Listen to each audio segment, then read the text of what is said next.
Power is a game that is constantly being played. You can try to ignore it, but you are part of it whether you like it or not. Robert Greene's book, The 48 Laws of Power, is basically a manual on how to navigate this reality. It is not about being evil. It is about understanding human psychology, so you don't get taken advantage of. Here are the 10 most important laws from the book that you need to know. Law number 1 is never outshine the master. This is the most common mistake people make in their careers. You naturally want to impress your boss or mentor by showing them how smart and talented you are. But be careful. If you appear too perfect, or if you seem smarter than the person in charge, you won't impress them. You will make them insecure. When a person in power feels insecure, they will find a way to get rid of you. The smart move is to make your boss look better than they actually are. Give them credit for your good ideas. If they feel secure and superior, they will promote you. Law number 3 is conceal your intentions. Most people are open books. They tell everyone exactly what they want and what they are planning to do. They think being honest makes them look good, but in reality, it just makes them easy to predict. If your competition knows your plans, they can prepare a defense or block you. The better approach is to keep your cards close to your chest. Talk about vague goals or things that don't matter much to throw people off the scent. By the time they realize what you are actually trying to achieve, you will have already won. Law number 4 is always say less than necessary. If you pay attention in social situations, you will notice that the most powerful person in the room is usually the one talking the least. When you talk too much, you inevitably say something stupid or reveal a weakness. Talking too much makes you look nervous and eager for approval. On the other hand, silence makes people uncomfortable. If you give short answers and pause before speaking, people will fill that silence by talking more, often revealing valuable information about themselves while you remain a mystery. Law number 9 is win through your actions, never through argument. Arguing is almost always a waste of time. Even if you win the argument with logic, the other person usually leaves feeling resentful and embarrassed, which means you have actually lost. Resentment lasts longer than being right. Instead of arguing, just demonstrate your point through your actions. Results are impossible to argue with. Show people what you mean rather than telling them.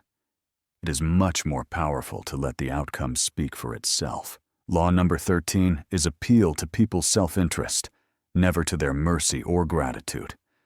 If you need a favor from someone, do not remind them of the times you helped them in the past. It sounds harsh, but most people don't care about gratitude. They care about their own problems. If you rely on their sense of mercy or guilt, they will avoid you. Instead, you have to frame your request in a way that benefits them. Show them how helping you will actually help them gain money, status, or save time. When you appeal to their self-interest, they will be happy to help you. Law number 15 is crush your enemy totally. This law comes from the idea that if you leave a conflict unfinished, it will come back to bite you. History is full of leaders who showed mercy to an enemy, only for that enemy to recover, build up resentment, and return for revenge. Greene argues that if you are forced into a conflict, you cannot stop halfway. You have to remove the threat completely so they cannot return. It is about ending the problem permanently rather than letting it linger. Law number 18 is do not build fortresses to protect yourself. When you feel threatened or stressed, the natural instinct is to isolate yourself and hide away. But in the context of power, isolation is dangerous. When you isolate yourself, you cut yourself off from information, and information is the most valuable currency there is. You also become an easy target because you have no allies around you. Instead of hiding, you should force yourself to mingle and circulate. There is safety in numbers, and you need to know what is happening in the group to survive. Law number 28 is enter action with boldness. Confidence is crucial. If you are unsure about doing something, your hesitation will show, and it will make you likely to fail. Hesitation creates obstacles. Boldness eliminates them. People naturally admire the bold, and they lose respect for the timid. If you are going to make a move, do it fully and without doubt. Mistakes made with boldness are easily corrected with more boldness, but mistakes made with timidity just make you look weak.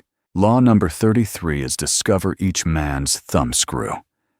Every single person has a weakness. It might be a hidden insecurity, a need for validation, or a secret pleasure.